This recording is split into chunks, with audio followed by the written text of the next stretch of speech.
Hello! Right, we're back. So, we managed to get a couple of joists in. So we only got 3 in. We've knocked them. Obviously we've got the insulation and everything to go back down. But basically what I like to do is I like to put like a 20mm packer in between. So we use a lot of the old 4x1. And then what I do is I put it between the truss and the joist, just so that none of the cables get pinched or anything like that. And then it then gives our new electrician to be able to put cables through and stuff. But it's just force of habit. I like to do it like that, just so that then there's no pinching between the cables, and then equally the joists don't hit the trusses and then squeak at times as well. You get that really annoying squeak sometimes. We put solid noggins in between as well to make it nice and strong. We're yet to fully nail up the jiffies, but we will be doing that shortly.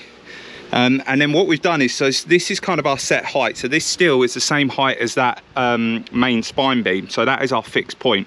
So what we've then done is brought these joists up 15mm higher than the original steel, just because over time they can settle a little bit and stuff like that. But obviously we don't want the steel to stay there, floor drop around it, and then create like a bulge in the floor and stuff like that. So it's just good practice to have a nice and clearance, avoid squeaks, cracks and stuff like that at the long run.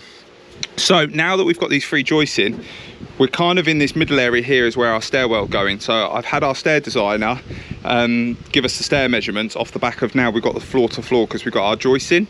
So now what we're about to do is me and Jay are just going to put this flitch in. So we've just had to cut this flitch down because I always order them a little bit longer just to play it safe. Just because steel measurements and stuff like that can change on site. So we've just seen that, cut that down, as you can see here. And then we're now about to basically slide this on top, and we'll drill some holes and get it all bolted up, but I'll show you this as we go.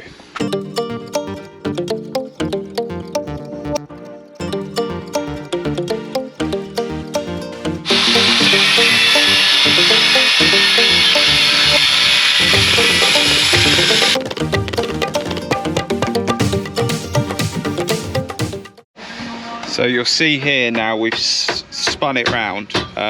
We've got one fixing in each end. So now we can put the jiffies on. So we've just nailed the jiffies.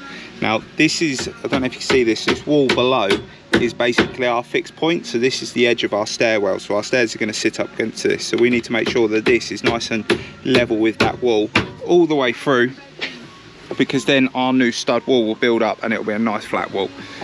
So whilst it was laid flat, we drilled through the holes along. So now that it's sat upright, we can drill through and then start bolting it, which I'll get Jay to do in a sec.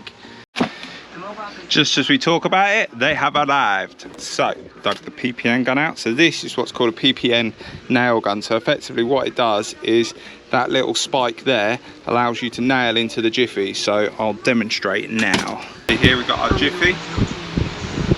No, this is the bottom. So put that on. Oh, he says. Nails those 2 nails in, nice. Swap it over. Now, making sure the jiffy is nice and flat.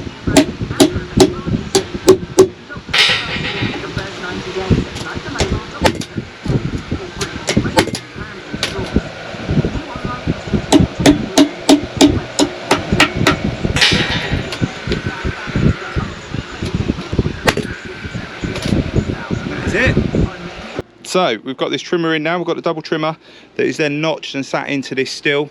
We've got a double jiffy that end, and then we've now got our new single joist basically going in there. So then you'll see here where we touched on earlier where I like to put a packer in between. That just helps keep it away, like we touched on.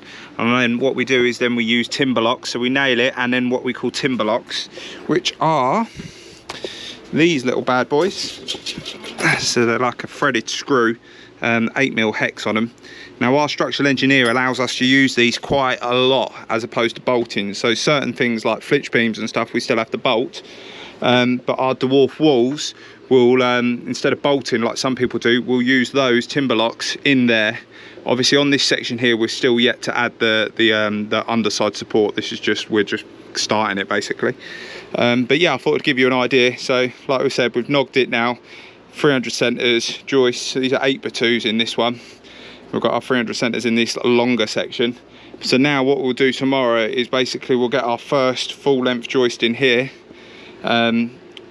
put it in, secure it to that truss, cut that one out, move along, and basically we'll work our way across. But for me to be able to cut these out, or at least this side out, what I've got to do is carry on with this dwarf wall now. So that's where you'll see, I know before we put these temporary ones in at the end, we're basically now putting these one in at the right size and all nice and level.